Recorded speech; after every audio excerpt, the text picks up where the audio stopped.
Assalamualaikum warahmatullahi wabarakatuh. Perkenalkan, nama saya Lausar Komaladewa dengan NIM A11 2022 14363. Di sini saya akan menjelaskan dan membahas tentang langkah-langkah untuk membangun sebuah model machine learning dari dataset yang pernah saya buat melalui laporan sebelumnya.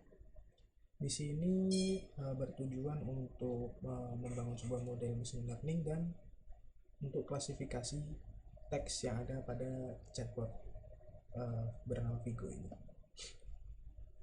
Oke, untuk yang pertama kita akan mulai dari dataset, memuat dataset ya. Di sini yang pertama kita import library dulu. Mengimport library atau mengimport pustaka. Jadi di sini kita mulai dari satu persatu dari NumPy SNP. Di sini diinisialkan NP. Jadi di sini NumPy digunakan untuk operasi numerik yang efisien seperti array, multidimensi, dan berbagai fungsi matematika. Kemudian ada Pandas SPD. Pandas untuk manipulasi data ya, terutama struktur data seperti data frame. Kemudian ada Matplotlib dan Seaborn, bisa kita gunakan untuk buat visualisasi data ya.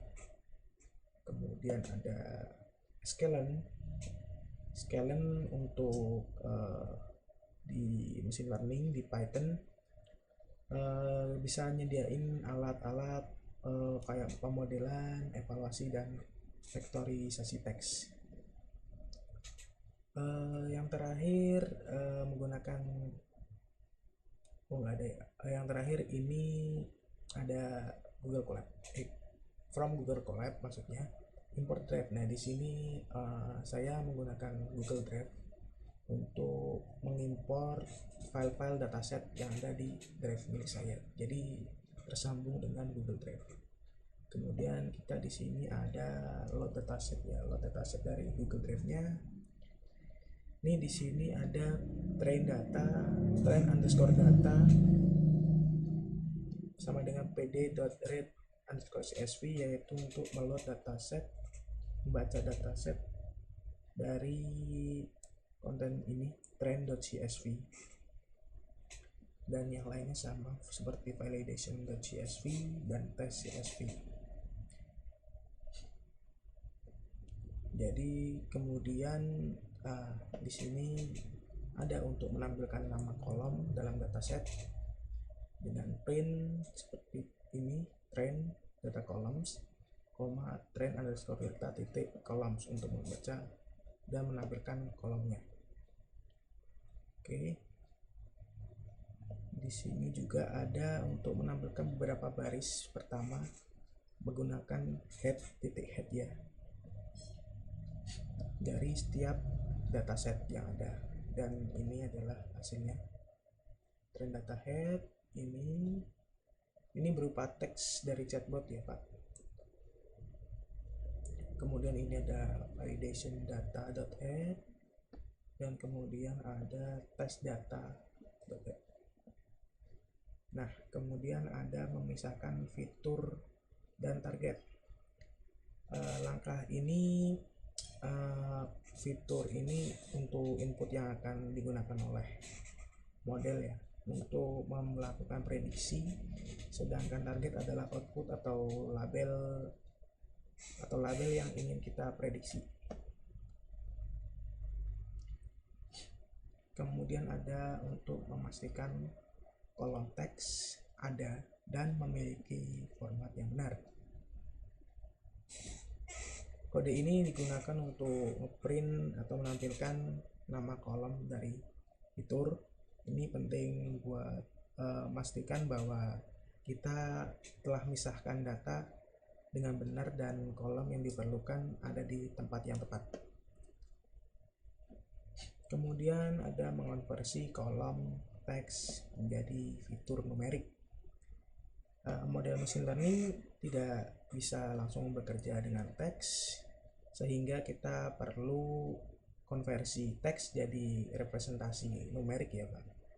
Dalam kasus ini saya menggunakan convectorizer dari Sklearn untuk melakukan vektorisasi teks, dan ini adalah kodenya.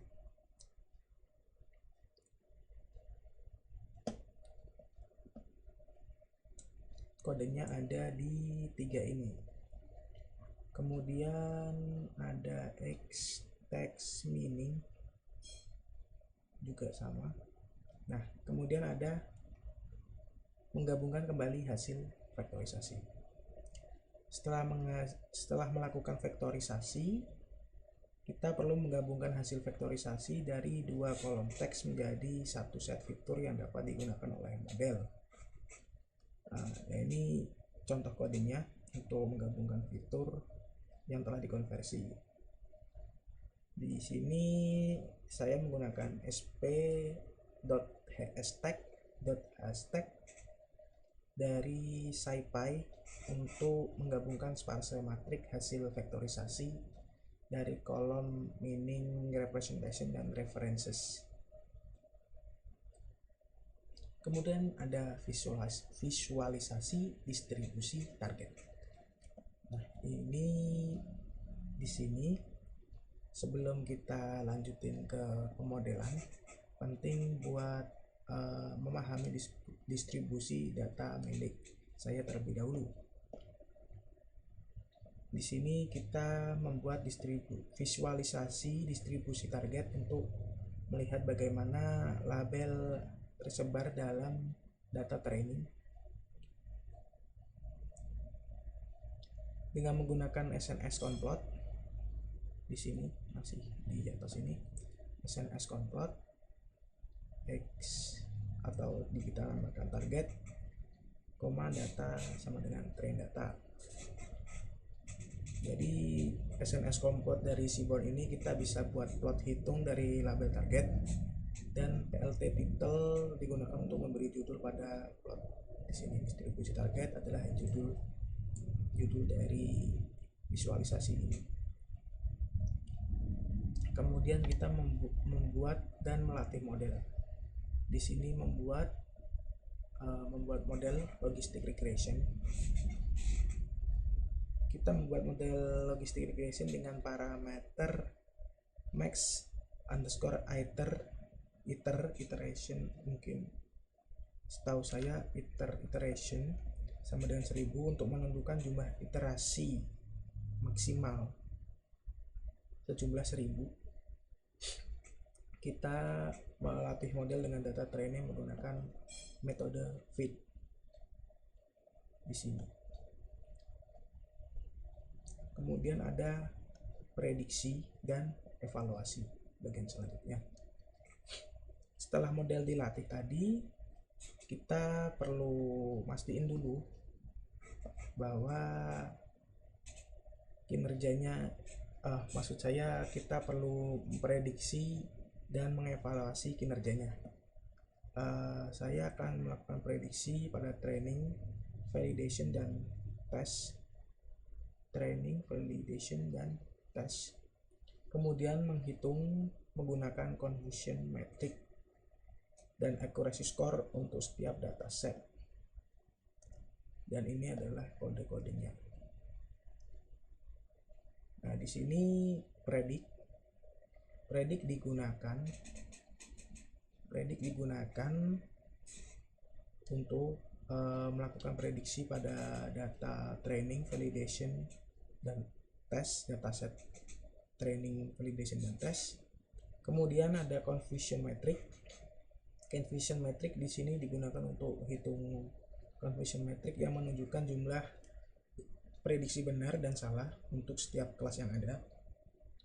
Dan accuracy score digunakan untuk menghitung akurasi, yaitu presentasi prediksi yang benar. Accuracy score. Hasil evaluasi ditampilkan seperti ini. Ini untuk print confusion metric pada setiap dataset. baik trend, validation, dan test, dan ini adalah print accuracy score-nya. Untuk trend 0,99, validation 0,0, dan akurasi tes 0,0. Jadi sekian penjelasan lengkap dari saya untuk membangun model machine learning untuk klasifikasi teks dari dataset chatbot game. Mulai dari memuat dataset, reprocessing data, visualisasi pemodelan, evaluasi, hingga pengujian model. Dengan langkah-langkah ini saya membuat video untuk menjelaskan secara detail kurang lebihnya seperti itu. Mohon maaf bila ada banyak kurang. Assalamualaikum warahmatullahi wabarakatuh.